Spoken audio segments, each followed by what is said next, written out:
जीवन के इस छोटे से सफर में मैंने क्या कुछ नहीं देखा था।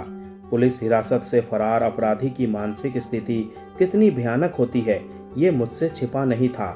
एक तरह से इस जीवन को मैं बड़ी मुश्किल से ढो रही थी। मेरे सफर में एक भी पड़ाव सुखद नहीं आया था। मुझे अब तक कड़वे अनुभव ही प्राप्त हुए थे। मैं कस्बे से काफी दूर उसी शहर में दोबारा आ गई थी जहां की अदालत में मेरे खिलाफ मुकदमा दायर था। आज सुबह से ही मैं अदालत का चक्कर लगा रही थी। जिस जज की अदालत में मेरे खिलाफ मुकदमा था, मैं उसका नाम और पता जानना चाहती थी। आखिर मैंने शाम होते होते उस जज का नाम और पता जान ही लिया।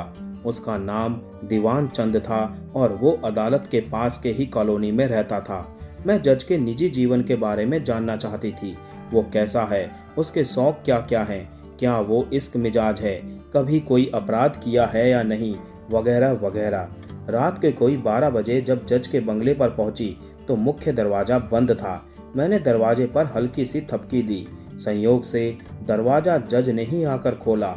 मुझ पर जैसे ही उसकी नजर पड़ी, वो अचानक ही मुस्कुरा पड़ा। उसके मुंह से शराब और सिगरेट की मिली जुली दुर्गंध आ रही थी। उसकी चुटकी में अभी भी अधजली सिगरेट थी। मैं कुछ बोलती इससे पहले ही वो चहक पड़ा। जोशी के बच्चे ने पहली बार ढंग का काम किया है। क्या लाजवाब नगीना आज की रात भेजा है। मैं समझ गई, जज अव्वल दर्जे का अय्यास पुरुष है और इसके यहाँ रोजाना ही खूबसूरत और जवान लड़कियां आती हैं। लेकिन ये जोशी का बच्चा कौन है? तुम्हें नहीं पता? अरे वही जिसने तुम्हें यहाँ भेजा है और जो मेरा पेशकार है। आनंद जोशी ही मेरे लिए लड़कियां भेजता है। कहते कहते जज हंस पड़ा। अजीब बात है, जिसने तुम्हें यहाँ भेजा है उसी को तुम नहीं जानती, और जानोगी भी कैसे? उसने तुमसे संपर्क थोड़े ही किया होगा। वो तो इंस्पेक्टर धर्मदास से भोला होगा और इंस्पेक्टर धर्मदास ने किसी जरूरतमंद को यहाँ भेज दिया होगा। आओ अंदर आ जाओ। जज के पीछे पीछे मैं अंदर पहुंच गई। क्या बेशकीमती शानदार सजावट थी। बैठक तक पहुंचते पहुंचते मैं फिर से अपने विचारों में खो चुकी थी। अपराधियों की सूची तो बहुत लंबी है। जज, पेशकार, इंस्पेक्टर और भी ना जाने कितने ही लोग अपराधी हैं। और मजे की बात ये कि इनके ही हाथों में न्याय और कानून व्यवस्था है। मैं ये सोच ही रही थी कि जज ने मुझे घूरते हुए कहा, जीवन का असली आनंद बच्चों के साथ कहाँ है? बीवी बच्चों को दूसरे शहर में छोड़ रखा है। मुंह मांगी रकम भेज देता हूँ, बस उन्हें और क्या चाहिए। वैसे तुम्हारा नाम क्या है? ये पूछते हुए वो गिलास में शराब उड़ेलने लगा। बहुत ही महंगी शराब उसके गिलास में गिर रही थी। कितने ही मजबूर और गरीब लोगों की जेबें हल्की करने के बाद उसे इतनी महंगी शराब नसीब हुई थी। मैं बोतल से गिलास में गिरती शराब की पतली धार को देखते ही देखते दोबारा खो गई। ये व्यक्ति जो एक जज है, कुर्सी के पद को पाकर भूल गया है कि यहाँ तक पहुँचने के लिए उसने कितनी कठोर मेहनत की है। इसने शपथ भी खाई होगी कि झूठ का साथ नहीं दूंगा, सच के सिवा कुछ और नहीं सुनूंगा। लेकिन आज इसे कुछ भी याद नहीं है। मैं ये सब सोच ही रही थी कि उसने दोबारा वही प्रश्न कर दिया। मैंने तुमसे तुम्हारा नाम पूछा था। मैं एक खूबसूरत और युवा युवती हूँ। क्या इतना ही काफी नहीं है? आपके मन में जो आए उस नाम से मुझे पुकार लीजिए, मैंने बड़ी ही अदा और नखरे के साथ कहा। जज एक ही सांस में गिलास की सारी शराब पी गया। फिर मेरी कलाई थामकर बोला, एक दो पैग अगर तुम भी ले लो तो रात और हसीन हो जाएगी। मैंने शराब पीनी छोड़ दी थी, लेकिन आज पीना बहुत ही जरूरी था। जज के कंधे पर हाथ रखती हुई चहक पड़ी मैं। वैसे मैं शराब पीती तो नहीं, पर जब आप कह रहे हैं तो आज जरूर पीऊंगी, लेकिन पैग आप ही बनाएंगी। बहुत खूब, तुम कितनी चंचल हो। ऐसी लड़कियां जल्दी मिलती कहाँ हैं? जो भी आती हैं ठंडी लाश होती है। आज की रात मेरे लिए दिवाली की रात है। जज ने पैग बनाकर मेरी ओर बढ़ा दिया। गले से नीचे उतरते ही शराब ने असर दिखाना शुरू कर दिया, लेकिन मैं पूरी तरह से होश में थी, क्योंकि एक दो पैग से मुझे नशा नहीं बल्कि हल्की सी गुदगुदी भर ही हो रही थी। जज तो पूरे नशे में था, लेकिन वो भी होश नहीं खोया था। उसकी उम्र यही कोई 40-45 की थी। मैं सोफे पर आकर अभी बैठी ही थी कि उसने मेरे आगे तले हुए काजू के टुकड़े रख दिए। लो खाओ, फिर उसने भी काजू के 4-5 टुकड़े प्लेट से निकाल लिए। मैंने अभी प्लेट में हाथ डाला ही था कि जज ने टीवी का रिमोट उठाकर उसे चालू कर दिया। मेरी नज़र जैसे ही टीवी स्क्रीन पर पड़ी, मैं अचंभित रह गई, क्योंकि वहाँ तो काफ़ी अश्लील ब्लू फिल्म आ रही थी। शायद उसने मुझे दिखाने के लिए पहले से ही इसकी व्यवस्था कर रखी थी। फिर वो मेरे करीब आकर बैठ गया और मुझे बाहों में भींचते हुए अपने होठों से मेरे गालों के आसपास गुदगुदी करने लगा। मैं समझ गई, जज दीवान चंद ने अपने अब तक के जीवन में मासूम, लाचार और गरीब लड़कियों के साथ सिर्फ खेलने का ही काम किया है। तभी मैंने मुस्कुराते हुए उसके गाल पर होंठ रख दिए और धीरे धीरे उसके गाल पर होंठ रगड़ते हुए अचानक ही उसके गाल को जबड़े के बीच कसकर दबा लिया।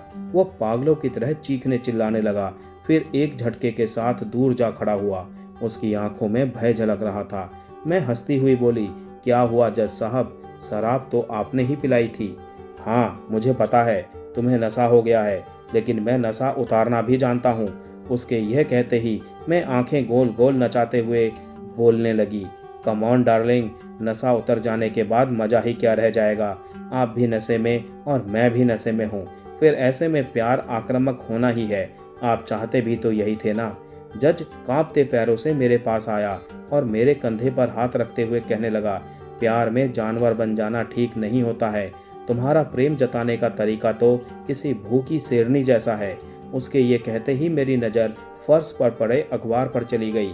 मैंने उसे उठाते हुए कहा, देखिए जज साहब, इसमें एक खबर छपी है कि जज ने घूस लेकर एक निर्दोष को उम्र कैद की सजा सुनाई। दूसरी खबर है कि एक पुलिस इंस्पेक्टर ने लोगों की भीड़ से एक लड़की को खींचकर उसके साथ बलात्कार किया। तीसरी खबर है कि मंत्री ने अपने चुनाव क्षेत्र की उस महिला के साथ बलात्कार किया जो उसके पास अपनी अस्मिता की रक्षा के लिए गई थी। चौथी खबर है, एक अभिनेत्री के साथ प्रधानमंत्री के बेटे ने जोर जबरदस्ती की। पांचवी, इंस्पेक्टर ने उस व्यक्ति की हत्या कर दी जिसकी पत्नी का वो आशिक था। जज साहब, क्या आपकी अदालत में इन मन चले धनाढ़ अपराधियों के लिए कोई दंड की व्यवस्था है? जज हंसने लगा, लगता है तुम्हें नशा कुछ ज्यादा ही हो गया है। तुम पागलों की तरह ये सब क्या बकी जा रही हो। बेसिर पैर की खबरों का कोई वजूद नहीं होता। वे बड़े लोग हैं, उनका ये शौक है। बलात्कारी शब्द तो यूं ही अखबार में लिख दिया गया है, जबकि वास्तव में उन्होंने किसी के साथ बलात्कार नहीं किया होगा। उनमें उन महिलाओं की सहमति अवश्य ही होगी। अदालत तो पैसे वालों की थी, है और आगे भी रहेगी। बहुत खूब जज साहब, यदि कोई निर्धन और साधारण लड़की एक वैश्यालय चलाने वाले मंत्री की हत्या कर दे तो क्या अदालत उसे रिहा नहीं कर सकती कि उसने एक भ्रष्ट और दुराचारी व्यक्ति को मारा है? मैं नशे का नाटक करते हुए ही बोली, मंत्री तो मंत्री होता है, वो भ्रष्ट हो या दुराचारी, उसके पावर और रुतबों में इसमें कोई कमी नहीं आ जाती है। मंत्री को दंडित करने का अधिकार किसी को भी नहीं है। वो तो खुला सांड होता है, कहीं भी मुंह मार सकता है, कुछ भी कर सकता है, क्योंकि इसके एवज में वो जनता की सेवा भी तो करता है। अदालत में मंत्रियों, रईसों, सेठों, हकीमों के खिलाफ मुकदमे दर्ज तो हो सकते हैं, पर उनकी सुनवाई नहीं हो सकती है। नादान लड़की, कानून अमीरों का सेवक होता है, तुम्हें भला कानून और अपराध से क्या काम। ये कहते कहते दीवानचंद मुस्कुराया, फिर आकर मुझे चूमने लगा। मैं खड़ी खड़ी सोच रही थी, दीवानचंद जिस्म का भूखा है और मेरे आशिक तो यही सोचते हैं कि वे मुझे लूट रहे हैं, और मैं सोचती हूँ कि मैं उनके साथ बलात्कार कर रही हूँ, और सच यही है। मैं एक झटके से पीछे हटी और पलंग पर जा चढ़ी। जज साहब, ये अदालत का कोई मुकदमा नहीं है जहाँ सिर्फ आपका ही ऑर्डर चलेगा। मुझे पकड़ सकते हैं तो पकड़ लीजिए, इन खेलों में तो धरपकड़ का ही मजा है। मेरे ये कहते ही दीवानचंद एक कुशल खिलाड़ी की तरह हंसा, फिर पलक झपकते ही पलंग पर चढ़ आया। तब तक मैं भागकर बालकनी में भाग गई। दीवानचंद पलंग पर खड़े खड़े बुरी तरह से हाँफ रहा था। तभी उसकी नज़र मुझ पर पड़ी तो वो वहां से कूदकर मेरी तरफ दौड़ पड़ा। मैं बिजली की तरह वहां से भागी और बरामदे में आकर खड़ी हो गई। दीवानचंद बरामदे के एक कोने में खड़ा खड़ा हाँफ रहा था। उसके चेहरे पर थकान के भाव थे। मैं सोचने लगी, अब दीवानचंद की मर्दानगी की खबर लेनी चाहिए। इसका मान मर्दन आज मैंने नहीं किया तो ये शैतान ना जाने अभी कितनों को ही बर्बाद करेगा। उसके पास आ खड़ी हुई और उसके होठों पर होठ रखकर बोली, आप कैसे हैं जज साहब? आखिर आप मुझे पकड़ नहीं पाए। चलिए मैं माफ़ कर देती हूँ। देख लीजिए मैं कितनी उदार हूँ, क्या आप किसी मुलजिम को माफ कर सकते हैं? जज के चेहरे पर एक अजीब सी वितृष्णा के भाव पसर आए थे। वो मेरे साथ बेडरूम में आया और बोला, सच सच बताओ, आखिर तुम कौन हो? तुम्हारी हर बात में कानून अदालत का आना मुझे अच्छा नहीं लगता है। जज साहब, यह शराब के नशे का प्रभाव है। मैं देख रही हूँ आप पहले की तरह जोशीले नहीं लग रहे हैं। आप अचानक ठंडे कैसे पड़ गए? आइए ना प्लीज। मैंने ये कहते हुए दीवान चंद को अपनी ओर खींच लिया। वो आने को तो मेरी बाहों में आ गया, पर इस तरह जैसे कोई नपुंसक झिझकता सहमता किसी स्त्री को बाहों में आता हो। यही तो मैं चाहती थी। उसकी आंखों में दहशत थी। आइए आगे बढ़िए, आपको तो स्त्री देह का स्वाद चखने में आनंद आता है। जज दीवान चंद स्वयं को शायद इसके लिए तैयार न कर पा रहा था। वो मुझे अपलक घूरते हुए बोला, तुम खूबसूरत हो, हसीन हो, पर स्त्री सुलभ गुणों से संपन्न नहीं हो। क्या करूं जज साहब, मुझ में पुरुष सुलभ गुण आ गए हैं। पुरुषों में स्त्रियों से खेलने का शौक ही इस कदर बढ़ गया है कि मजबूरन स्त्रियों को भी मर्द बनना पड़ रहा है। आप ठंडे पड़ गए हैं, मुंह लटकाए खड़े हैं, तो मुझे भी मजा आ रहा है। जज दीवान चंद के कानों में मेरे शब्द जैसे ही पड़े, वो शक भरी नजरों से मुझे घूरने लगा। फिर वो मोबाइल उठाकर नंबर डायल करने लगा। मैं समझ गई ये किसका नंबर डायल कर रहा है। मैं इसके लिए पहले से ही तैयार थी। झट से मैंने उसके हाथ से मोबाइल लपक लिया। जज साहब, इंस्पेक्टर से बात करने जा रहे थे ना? उससे मेरे बारे में पूछने की जरूरत नहीं है। अपने बारे में मैं खुद ही बता देती हूँ। जज साहब, मैं वही लड़की हूँ जिसने गृह मंत्री की हत्या की थी। मैं वही लड़की हूँ जिसके खिलाफ मुकदमा आपकी अदालत में है।